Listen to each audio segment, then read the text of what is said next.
हम आपके घर में रामचरितमानस है तो, किंतु उसको कभी उठा करके देखते नहीं है कि उसमें है क्या। कहते हैं यदि हम लोगों को राजनीति सीखनी है तो यहाँ भगवान राम से सीखनी चाहिए।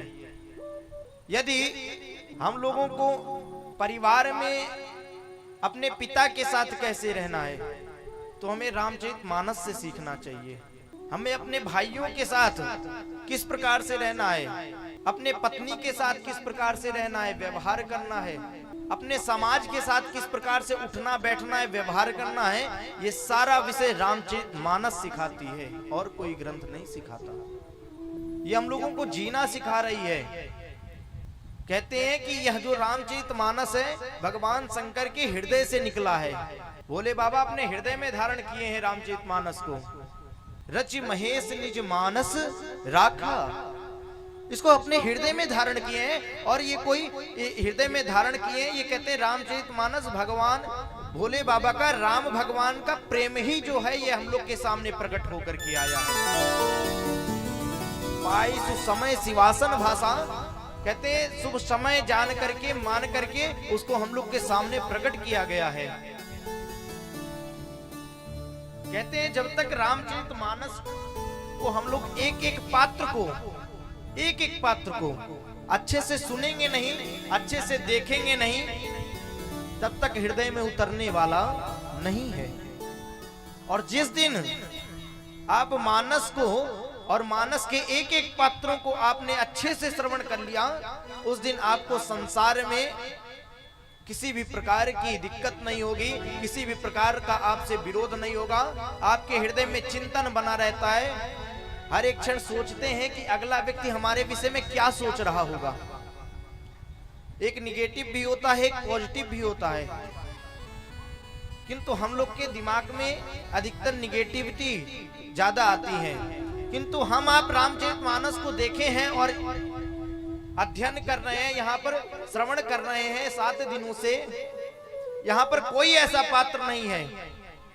भगवान को जब वनवास भेजा गया, आज भगवान राम वन गए तभी आज बन गए। आज तभी हर एक समाज में हर एक व्यक्ति भगवान को जानता है। क्या वो एक भ्रिकुटी घुमा देते तो प्रलय आ जाता? उनको इतना कष्ट करने की आवश्यकता ही नहीं पड़ती। किंतु हम लोगों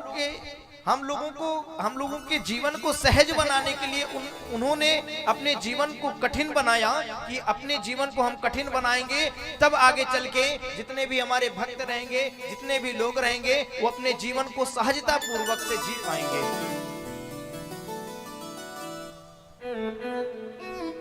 किंतु हम लोगों के अंदर यही है कि 4 लोग मिल जाते हैं और जय श्री राम का नारा लगाते हैं। केवल राम जी का नारा खूब लगाते हैं, लेकिन राम जी के विषय में नहीं जानते।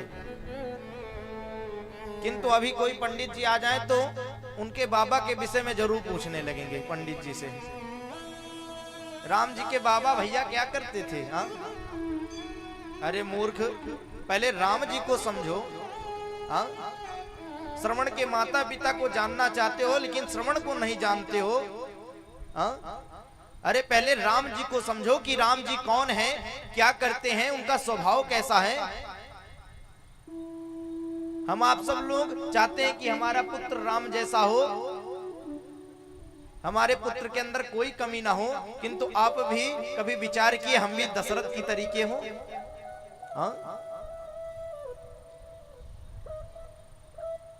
इधर इसीलिए बताया जाता है कि रामचरितमानस को अपने घर में तो रखे हैं, लेकिन जिस दिन अपने हृदय में धारण कर लेंगे उस दिन आपका जीवन का कल्याण हो जाएगा, उसमें कोई भी संदेह नहीं है।